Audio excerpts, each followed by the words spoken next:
الله من الشيطان الرجيم بسم الله الرحمن الرحيم وإنك لتدعوهم إلى صراط مستقيم۔ اور اے محمد صلی اللہ علیہ وسلم، آپ تو انہیں سیدھے راستے کی طرف بلا رہے ہیں۔ پچھلی آیتوں میں مشرکین مکہ کو بات سمجھائی جا رہی تھی طرح طرح سے، اور پھر اس آیت میں اللہ تعالیٰ نبی صلی اللہ علیہ وسلم سے فرما رہے ہیں کہ آپ جو بات پیش کر رہے ہیں، جو پیغام پیش کر رہے ہیں ان لوگوں کے سامنے وہ بالکل درست اور صحیح ہے، اور صراط مستقیم ہی کی طرف آپ بلا رہے ہیں، اس کے علاوہ اور کوئی دوسرا راستہ نہیں ہے جس کی طرف آپ بلا رہے ہیں۔ وَأَنَّ هَذَا صِرَاطِي مُسْتَقِيمًا فَاتَّبِعُوهُ وَلَا تَتَّبِعُوا السُّبُلَ فَتَفَرَّقَ بِكُمْ عَنْ سَبِيلِهِ۔ یہ سورہ انعام پارہ 8 میں اللہ تعالیٰ نے واضح فرما دیا کہ یہی میرا سیدھا راستہ ہے جو میرے نبی بلا رہے ہیں، اور ساری باتوں کو گنوایا گیا۔ وَأَنَّ هَذَا صِرَاطِي مُسْتَقِيمًا فَاتَّبِعُوهُ، لہٰذا تم اسی کی اتباع کرو اور اسی راستے پر چلو۔ وَلَا تَتَّبِعُوا السُّبُلَ فَتَفَرَّقَ بِكُمْ عَنْ سَبِيلِهِ، اور اگر تم وہ راستے کو چھوڑ کر دوسرا راستہ اختیار کرنے کی کوشش کرو گے تو پھر اللہ تعالیٰ سے جو ہے تم جدا ہو جاؤ گے، اس کے راستے سے جدا ہو جاؤ گے۔ یعنی جو راستہ نبی صلی اللہ علیہ وسلم کا ہے، جو سنت ہے اور جو صحابہ کرام کا راستہ ہے، وہی سیدھا راستہ ہے، وہی صراط مستقیم کا راستہ ہے، وہی راستہ جنت کی طرف لے جانے والا راستہ ہے۔ اس کے علاوہ جتنے راستے ہیں دوسرے، وہ شیطان کے راستے ہیں، رحمان کے راستے نہیں ہو سکتے۔ رحمان کا راستہ صرف ایک ہی راستہ ہے۔ اس طریقے سے جو ہے وہی راستے پر تم چلنے کی کوشش کرو۔ وَإِنَّ الَّذِينَ لَا يُؤْمِنُونَ بِالْآخِرَةِ عَنِ الصِّرَاطِ لَنَاكِبُونَ، اور جو لوگ آخرت پر ایمان نہیں رکھتے وہ سیدھے راستے سے ہٹ جاتے ہیں، ٹیڑھے راستے ہی کو اختیار کرتے ہیں تاکہ من مانی زندگی گزاریں۔ یعنی جو لوگ ایمان نہیں رکھتے آخرت پر، جن کا آخرت پر ایمان ہی نہیں ہوتا ہے، جواب دہی کا احساس ہی انہیں نہیں رہتا، تو پھر وہ سیدھے راستے پر کیسے چل سکتے ہیں بتائیے؟ وہ لوگوں کا راستہ تو ٹیڑھا ہی ہوگا۔ ان کو جو ہے جب یہ بات کا یقینی نہیں ہے کہ اللہ کے پاس جانا ہے اور جواب دینا ہے، تو پھر وہ سیدھے راستے پر نہیں چل سکتے۔ اور پھر وَلَوْ رَحِمْنَاهُمْ وَكَشَفْنَا مَا بِهِمْ مِنْ ضُرٍّ لَلَجُّوا فِي طُغْيَانِهِمْ يَعْمَهُونَ، اور اگر ہم اپنی مہربانی سے ان پر آئی ہوئی مصیبتوں کو دور بھی کر دیں تو وہ اپنی سرکشی پر اڑے رہیں اور بھٹکتے پھریں۔ اس میں اللہ تعالیٰ یہ بات فرما رہے ہیں کہ اگر ہم اپنی مہربانی سے احسان کر دیں ان کے اوپر اور ان کی تکلیفوں کو دور کر دیں، ان پر رحم کر دیں، تو بھی جو ہے وہ اس سے جو ہے باز آنے والے نہیں ہیں، بلکہ ان کی سرکشیوں میں مزید اور اضافہ ہو جائے گا اگر ہم ایسا کریں گے، تو اس لہٰذا ہم ایسا نہیں کرتے۔ وَلَقَدْ أَخَذْنَاهُمْ بِالْعَذَابِ فَمَا اسْتَكَانُوا لِرَبِّهِمْ وَمَا يَتَضَرَّعُونَ، اور ہم نے انہیں عذاب میں پکڑا تو بھی انہوں نے اپنے رب کے آگے عاجزی کی اور نہ ہی گڑ گڑائے، یعنی اس عذاب سے سبق ہی نہیں سیکھا اور نہ اپنی روش بدلی۔ اس میں اللہ تعالیٰ فرما رہے ہیں کہ اس کے بعد ہم نے ان کو عذاب میں پکڑا، ان کو جو ہے کچھ نمونے کے طور پر ان کے اوپر عذاب جاری کیے، لیکن پھر بھی ان کی روش نہیں بدلی۔ وہ اس وقت بھی اللہ کے سامنے نہیں گڑ گڑائے، اور جب بھی انہوں نے عاجزی نہیں کی، جب بھی انہیں توبہ نہیں کی، یہی معاملہ ان کا تھا۔ اس سے پہلے کچھ ایک دو رکوع پہلے یہ بات آ رہی تھی کہ اللہ تعالیٰ ان کے جو نافرمان ہوتے ہیں ان کو یہ کرتے ہیں کہ آزمائشی طور پر یعنی بہت سی نعمتیں دے دیتے ہیں۔ سورہ انعام کے حوالے سے بات بتائی جا رہی تھی، فَلَمَّا نَسُوا مَا ذُكِّرُوا بِهِ فتحنا علیہم ابواب کل شیء کہا تھا وہاں پر۔ یعنی آزمائش تو ہر طریقے کی ہوتی ہے، کبھی دے کر آزماتے ہیں اللہ تعالیٰ، تو کبھی لے کر آزماتے ہیں۔ اس دفعہ وہاں پر ان آیتوں کا تقاضا یہ تھا، اور پھر اس کو سورہ انعام سے یہ بات سمجھائی گئی تھی کہ اللہ تعالیٰ بعض دفعہ ایسا کرتے ہیں کہ جو نافرمانی پر نافرمانی کر رہا ہے اس کو مزید دے دیتے ہیں، ساری نعمتوں کے دروازے اس کے اوپر کھول دیتے ہیں، یعنی ہر قسم کی نعمت اور اس کی جو ہے آسائش اس کے لیے جو ہے تیار رہتی ہے۔ تو وہ آزمائش بہت بڑی آزمائش ہوتی ہے، اور یہ ایک دوسری طریقے کی آزمائش ہے کہ عذاب میں پکڑتے ہیں اللہ تعالیٰ اپنے بندوں کو تاکہ وہ بندے اپنی اصلاح کر لیں۔ انہیں موقع ہے دنیا میں، چونکہ یہ عمل کا وقت ہے، عمل کے وقت میں اگر جو ہے اللہ تعالیٰ ان کو جھنجھوڑتے ہیں، غفلت سے جگاتے ہیں کہ تم جاگ جاؤ اور اپنی اصلاح کر لو، تو یہ ایک موقع دیتے ہیں اللہ تعالیٰ اپنے بندوں کو تاکہ کچھ چھوٹا چھوٹا عذاب دے کر یہاں کر ان کی اگر وہ اصلاح کر لیں گے تو بڑے عذاب سے بچ جائیں گے۔ لیکن جو بدبخت ہوتے ہیں، جو نافرمان، جو سرکش ہوتے ہیں، وہ اس عذاب کو نہیں سمجھتے اور پھر مزید اپنی سرکشی ویسے ہی جاری رکھتے ہیں اور اللہ کے سامنے نہیں جھکتے۔ پھر کیا ہوتا ہے؟ حتی اذا فتحنا علیہم بابا ذا عذاب شدید اذا ہم فیہ مبلسون، یہاں تک کہ ہم نے ان پر سخت عذاب کا دروازہ کھول دیا، اس وقت ان کی آنکھیں کھلی، وہ اپنے جن باطل عقائد کی بنا پر بھلائیوں کی توقعات رکھتے تھے ہمیشہ کے لیے مایوس ہو گئے۔ یعنی اب یہ ہوتا ہے کہ اتنی مہلت دینے کے باوجود بھی جو ہے وہ اگر کوئی نہیں سنبھلتا اور اللہ سے رجوع نہیں ہوتا ہے تو پھر سخت عذاب آ جاتا ہے، یا تو جو ہے عذاب میں گھیر دیا جاتا ہے یا موت آ جاتی ہے اس کو کہ اس کا یعنی مہلت عمل ختم ہو جاتی ہے۔ ایسا ہی کفار مکہ کے ساتھ ہوا، اللہ تعالیٰ نے مہلت دیتے رہے ان کو۔ اور دیکھیے آپ کے بدر کے موقع پر کیا ہوا، انہیں مخالفت اتنی کر رہے تھے کہ مکے میں مخالفت کی، ایذائیں پہنچائی، تکلیفیں پہنچائی، تو وہ حضرات وہاں سے نکل کر ان سے پیچھا چھڑا کر مدینہ گئے، تو مدینہ میں بھی ان کا پیچھا نہیں چھوڑا، مدینہ آ کر بھی ان سے جنگ لڑنے کی کوشش کری، اور جو ہے ایسی پسپائی ہوئی، ایسے ذلیل و خوار ہوئے جنگ بدر کے موقع پر 70 بڑے مارے گئے، 70 پکڑے گئے، گرفتار ہوئے اور ذلیل ہو کر بھاگے۔ اس کے باوجود بھی ان کو عقل نہیں آئی۔ اللہ تعالیٰ یہی فرما رہے ہیں کہ ایسے عذاب پہ عذاب ان پر آتے رہے لیکن ان کی آنکھیں نہیں کھل رہی تھی، اور پھر ایک وقت ایسا آیا کہ جنگوں پہ جنگیں کر رہے ہیں، احد کی جنگ، پھر خندق، غزوہ خندق ہو رہا ہے، سارے عربوں کو ملا کر جو ہے ایک سازش کر رہے ہیں کہ مسلمانوں کو ختم کر دیں گے، ان کو ہستی سے مٹا دیں گے، یہ کوشش پہ جو ہے کوشش جاری تھی ان کی۔ تو اللہ کے نبی صلی اللہ علیہ وسلم نے ان کے لیے بد دعا فرما دی، یعنی ایک دفعہ یہ کہا کہ یوسف علیہ السلام کے لوگوں پر جیسا قحط آیا تھا یا اللہ 7 سال کا ویسا قحط ان کے اوپر نازل فرما دے۔ تو اللہ تعالیٰ نے آپ کی دعا جو ہے قبول فرما لی، کیسے رد ہو سکتی تھی دعا؟ اور پھر وہ لوگوں کے اوپر ایسا قحط آیا، 7 سال تک وہ تڑپتے رہے، بے چین رہے، کھانے پینے کے سارے سامان ختم ہو گئے۔ ابو سفیان اس وقت تک مسلمان نہیں ہوئے تھے، یعنی حاضر ہوئے نبی صلی اللہ علیہ وسلم کے دربار میں اور آ کر واسطہ دے کر آپ سے جو ہے التجائیں کرنے لگے کہ اللہ کا واسطہ ہے آپ کو، رشتہ داریوں کا واسطہ ہے کہ آپ ان کے اوپر رحم کھائیے، یہ لوگ مر رہے ہیں، چمڑے کھا رہے ہیں، خون کھا رہے ہیں اور کچھ کھانے کے لیے ان کے پاس نہیں ہے۔ تو آپ صلی اللہ علیہ وسلم نے پھر سے ان کے لیے دعا فرما دی، پھر سے وہ قحط ختم ہو گیا۔ تو انہیں اتنے عذاب آ رہے ہیں لیکن بات سمجھ میں نہیں آ رہی، اس وقت تک بھی نہیں آ رہی تھی۔ صلح حدیبیہ کا موقع آیا، مسلمان عمرے کے لیے جا رہے ہیں، نبی صلی اللہ علیہ وسلم ساتھ میں ہیں، اس کے باوجود روک دے رہے ہیں مسجد حرام میں آنے سے۔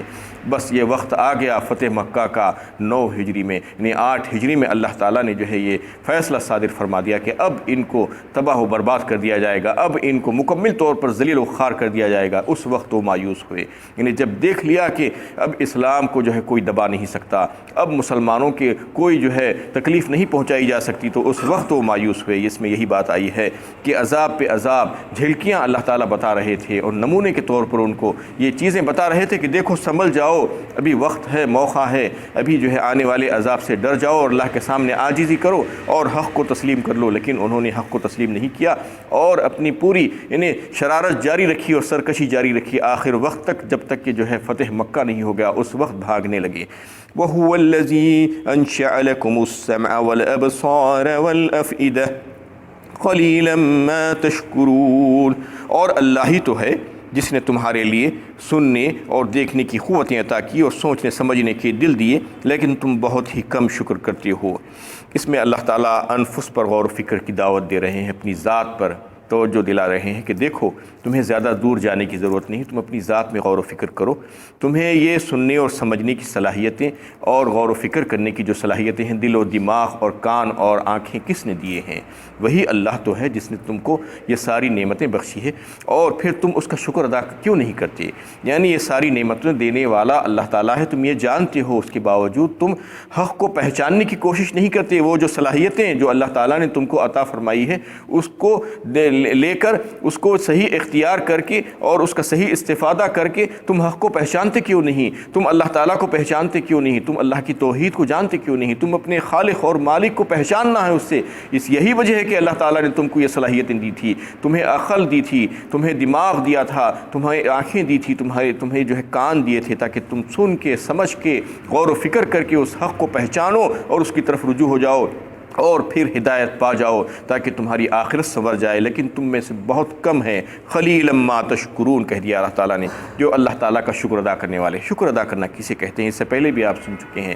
اصل میں جو نعمت دینے والا ہے، منعم اللہ تعالیٰ، ساری نعمتوں کے دینے والا اللہ تعالیٰ ہی ہے۔ وہ نعمتیں جب دیتا ہے تو اس کی نعمتوں کو اس کی مرضیات پر استعمال کرنا، یہ اصل میں شکر ہے۔ شکر اللہ لوگ کہہ لیتے ہیں، یہ شکر اللہ نہیں ہے۔ شکر اللہ تو یہ ہے کہ وہ جو نعمتیں اس نے دی ہے ساری نعمتیں، چاہے وہ آپ کی زندگی کی نعمت ہو، آپ کو زندگی جو دی ہے وہ کیا کم نعمت ہے، اس کے بعد آپ کو جو اولاد دیتے ہیں اور پھر جو مال و دولت دیتے ہیں، جو صلاحیتیں دیتے ہیں، جو اقتدار اور حکومت دیتے ہیں، جو عہدے دیتے ہیں، وہ سب کی سب نعمتیں ہیں اللہ تعالیٰ کی۔ ایک ایک نعمت کے بارے میں پوچھا جائے گا، ایک ایک نعمت کے بارے میں لَتُسْأَلُنَّ يَوْمَئِذٍ عَنِ النَّعِيمِ کہا ایک موقع پر اللہ تعالیٰ نے، یعنی تم یہ مت سمجھو کہ یہ تم چھوڑ دیے جاؤ گے، بلکہ ایک ایک نعمت جو تم آج استعمال کر رہے ہو، اس سے استفادہ کر رہے ہو، اس کے بارے میں تم سے پوچھا جائے گا۔ اور اگر پھر تم شکر گزاری کا جذبہ رکھتے ہو، لَإِن شَكَرْتُمْ لَأَزِيدَنَّكُمْ وَلَإِن كَفَرْتُمْ إِنَّ عَذَابِي لَشَدِيدٌ۔ سورہ ابراہیم پارہ 13 میں اللہ تعالیٰ نے اس کا فارمولہ بتا دیا کہ اگر تم مزید جو ہے شکر کرو گے اللہ تعالیٰ کا، یعنی تم کو جو نعمتیں دی گئی تھی اس کو صحیح راہ میں استعمال کرو گے، اللہ تعالیٰ کی معصیت میں استعمال نہیں کرو گے، نافرمانی میں استعمال نہیں کرو گے، بلکہ اللہ تعالیٰ جو چاہتے ہیں وہ نعمتوں سے اس کا استفادہ ویسا ہی کرو گے، تو پھر مزید اور نعمتیں تم کو دی جائے گی، نعمتوں میں اور مزید اضافہ ہوگا۔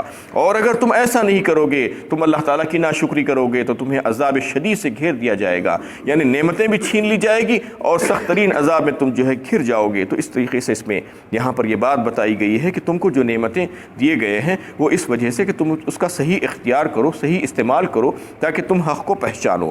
وَهُوَ الَّذِي زَرَعَكُمْ فِي الْأَرْضِ وَإِلَيْهِ تُحْشَرُونَ، اور اسی نے تم کو زمین پر بسایا اور تم محاسبہ اعمال کے لیے اسی کے پاس حاضر کیے جاؤ گے۔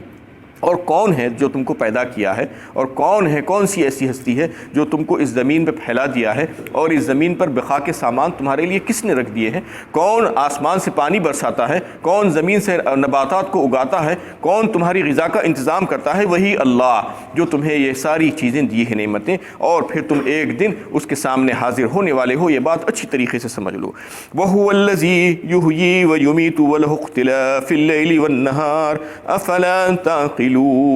وہی تو ہے جو مارتا اور جلاتا ہے، موت و حیات اسی کے اختیار میں ہے، اور رات و دن کا بڑھانا گھٹانا اسی کے اختیار میں ہے۔ کیا تم اتنی بات بھی نہیں سمجھتے؟ اور پھر تمہیں زندگی دینے والی ذات کون سی ہے، اور تمہیں موت دینے والی ذات کون سی ہے؟ کون ہے جو تمہیں مارتا اور جلاتا ہے سوائے اللہ کی ذات کے اور کوئی نہیں؟ اور پھر رات اور دن کا آنا اور جانا، اس میں جو ہے کمی اور زیادتی ہونا، سردیوں میں راتوں کا بڑا ہو جانا، گرمیوں میں جو ہے راتوں کے دن کا بڑا ہو جانا، یہ کیا ہے؟ یہ سب اللہ تعالیٰ کی طرف سے ہے۔ اللہ تعالیٰ ہی یہ تمام تصرفات پر جو ہے کر رہے ہیں، اور تصرفات کے پیچھے جس ہستی ہے وہ اللہ تعالیٰ ہی کی ہے۔ کیا پھر تم کو اتنی عقل نہیں ہے؟ کیا تم سمجھتے نہیں ہو؟ بل قالوا مثل ما قال الاولون، بلکہ وہ اللہ تعالیٰ کے تعلق سے اس طرح کی باتیں کہتے ہیں جس طرح ان سے پہلے کافر کہتے تھے، یعنی قالوا اذا متنا وكنا ترابا وعظاما انا لمبعوثون، کہتے ہیں ہم جب مر جائیں گے اور ہڈیاں مٹی ہو کر رہ جائیں گے تو کیا ہم دوبارہ زندہ اٹھائے جائیں گے؟ ہرگز نہیں۔ یہی بات جو پچھلوں نے کہی تھی وہی بات یہ بھی کہہ رہے ہیں۔ اس سے پہلے بھی اسی صورت میں یہ بات بڑی تفصیل کے ساتھ آ چکی ہے کہ جب انہوں نے کہا کہ ہم ہڈیاں ہو جائیں گے، ریزہ ریزہ ہو جائیں گے، تو پھر ہم کو دوبارہ کون اٹھائے گا؟ اس کو جو ہے بڑا تفصیل کے ساتھ مدلل جواب دیا گیا تھا۔ اس میں یہ بات اچھی طریقے سے سمجھا دی گئی تھی کہ تم کو اٹھانے والا وہی ہے جس نے تم کو پیدا کیا تھا پہلی بار، وہی اٹھائے گا تم کو۔ تو اس میں بھی جو ہے یہی بات پھر سے پلٹا کر وہ لوگ یہی کرتے تھے کہ بعد سے بعد الموت کے جو منکرین تھے ان کو یہ بات سمجھ میں نہیں آ رہی تھی کہ مرنے کے بعد دوبارہ کیسے زندہ ہوں گے، جبکہ یہ بات ان کو یہ سمجھائی جا رہی ہے کہ پیدا کیسے ہوئے تھے یہ تو دیکھو، پہلے تمہاری پیدائش کیسے ہوئی تھی، کون سے خطرے سے تم پیدا ہوئے تھے، کون تم کو بنایا تھا، وہ بنانے والی ذات کون سی ہے؟ وہی ذات ہے جو تمہیں دوبارہ بنائے گی، دوبارہ پیدا کرے گی۔ لقد وعدنا نحن وآباؤنا هذا من قبل ان هذا الا اساطیر الاولین، ایسے وعدے ہم سے اور ہم سے پہلے ہمارے آباء و اجداد سے بھی ہوتے چلے آئے ہیں، یہ سب اگلے لوگوں کی کہانیاں ہیں جو ایک زمانے سے قصوں کے طور پر منتقل ہوتی چلی آ رہی ہے۔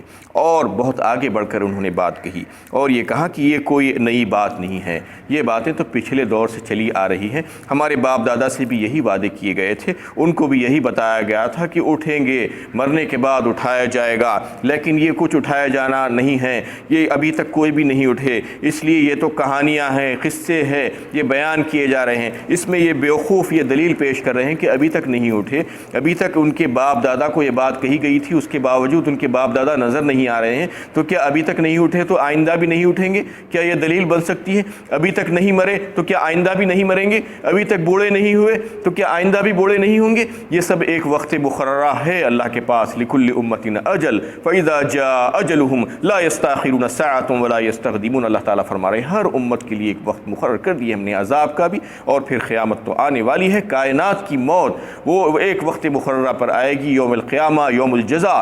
اس وقت سب کے سب مریں گے اور سب کے سب اٹھیں گے، پھر دوبارہ دوسرا سور جب پھونکا جائے گا تو پھر اللہ کے حکم سے سب کے سب اٹھ کر جو ہے تیار ہو جائیں گے حاضری دینے کے لیے۔ تو یہ لوگ جو کہہ رہے ہیں، جو دلیلیں پیش کر رہے ہیں، یہ دلیل میں کچھ دم نہیں ہے، یہ بیوقوفی کی دلیل ہے، کیونکہ ابھی تک نہیں اٹھے تو کیا آئندہ نہیں اٹھیں گے؟ یہ کیسی دلیل ہو سکتی ہے؟ جبکہ اللہ تعالیٰ فرما رہے ہیں کہ ایک وقت مقرر کریں ہیں ہم قیامت کا، اس دن سب کو اٹھائیں گے، بار بار نہیں اٹھائیں گے، ایک ہی وقت میں اٹھائیں گے سب کو۔